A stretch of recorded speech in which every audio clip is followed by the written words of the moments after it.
Hello and welcome to Doris Diaries. This is a brand new vlog that I'm doing. It's going to be totally unscripted, and through these videos I'm going to be building Doris, my new startup, out in the open. So I'm going to be taking the shine and the polish off and sharing with you the highs and lows, what we do well, what we do badly, and talking really honestly about the development of our product, our team, and the broader business. So it is generally unscripted. I've got a few things down here that I want to talk about. First one says introduce Doris Diaries, so I'm going to put a tick by that. But it's going to be straight from the cuff. And I really want to bring anyone watching these videos into the process of building a startup, and particularly this startup. So that probably leads to the first question. What is Doris? Someone on LinkedIn asked me why Doris. Doris was the name of my grandma, actually. Rather than just telling you what it is, I want to take a bit of a step back and talk about the kind of problem and that we're trying to solve and the opportunity that I see around that. So I'm sure many people watching this video are familiar with K-12 and the world of international schools. It's a huge segment of the global education industry, or the international industry, however you want to phrase it. This segment is growing so rapidly, it's unbelievable. There are now about 15,000 international schools around the world, and they're generating billions of dollars of tuition fee revenue for these schools. And you're talking about just tens of thousands of families around the world sending their kids to international schools. The issue is that for both sides of the international school market, so on one side you've got schools and on the other side you've got parents, the process of discovering each other, finding the kind of best fit partner is still really difficult, and the process of doing that, the resources and the mechanisms available are really outdated. Genuinely take a look at them. They look like they haven't changed since kind of Web 1.0, the early days of the net. But on one side you've got families who are making a huge decision, a huge change in their life to relocate to a different part of the world. And as part of that relocation, they're looking for a school that their kids can be happy in and thrive in. And you've also got local families who are often part of the growing middle classes in developing economies that, want to give their kids the best opportunity and enable them to access, usually a Western education with routes to Western higher ed and employment opportunities. So for the families and parents, it's a huge deal, and of course for the kids, a huge step in their education. But for them, it's really difficult to research schools, to compare them, to understand why they're a good fit for them, to get a real insight into what those schools are like. And if you're one of these relocating families, that's a huge issue, because you're trying to find out about an institution when you're thousands and thousands of miles away, and you've got everything else in the life of a busy relocating expat to think about. So that's kind of one side of the market. On the other side of the market, you've got schools, and international schools are very varied. But of course, like any kind of sector of the education industry, those institutions want to grow. They've often got very challenging enrollment targets. They might even have private backers that makes that even more of an imperative. And yet their kind of marketing and recruitment and admission setups might be small and limited in their kind of technical abilities. And they certainly lack access to good third parties to help represent themselves to these families that they're looking to engage. And so I think in the middle, there's a big opportunity. There's a massive problem for both sides. This market is so acute, and it's such a huge market to be trying to solve this problem for. And the opportunity really is to make it easier for each side of the market to connect. And that's where Doris comes in. And at the minute, me and the early Doris gang, we envisage Doris as a marketplace that's going to connect families and international schools and do more than just connect them, really help them understand why they're the best fit for each other, because we think that's the kind of best guarantor of future success and happiness, to say the least. So we think that's how Doris should look, but we're very much in an R&D phase at the minute. It sounds a bit like a cliche, but we genuinely are doing loads of research and developing lots of experiments and doing little bits of coding in the background to build little tools and test things out.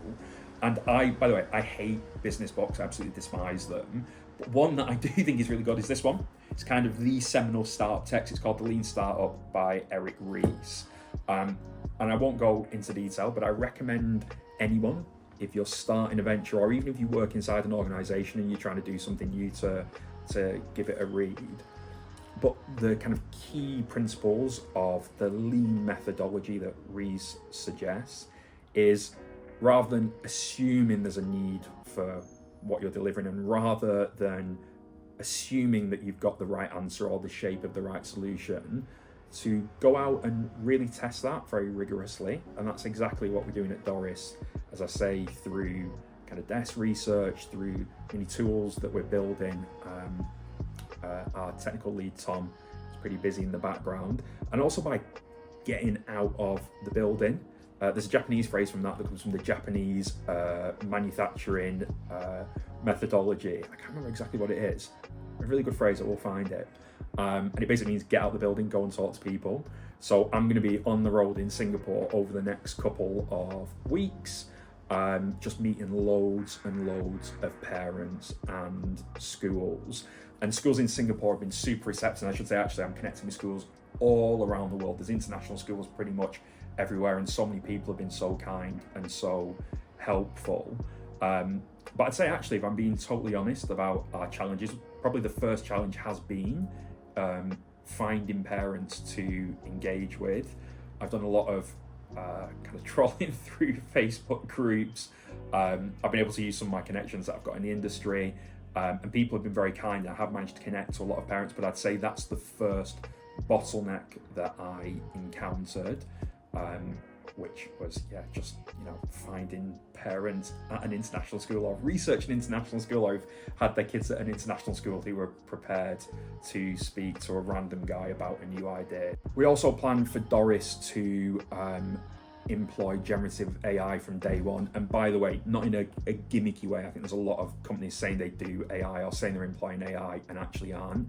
We genuinely are going to be using the ChatGPT API to power the front end of Doris. And one thing that we need to test, which is a massive assumption, is, are our users going to be interested and prepared to engage with a system that is powered not solely but largely by generative AI? Is that an experience that they value, they like? They certainly might not be familiar with it. So, that's a big assumption that we're going to test in a minute, and that's a massive unknown, that's kind of certainly weighing on my mind. And, I want to really get out there and test that as quickly as possible. And again, we're going to be doing that. We've coded up a few mock-ups to try and test that out. I haven't done any coding.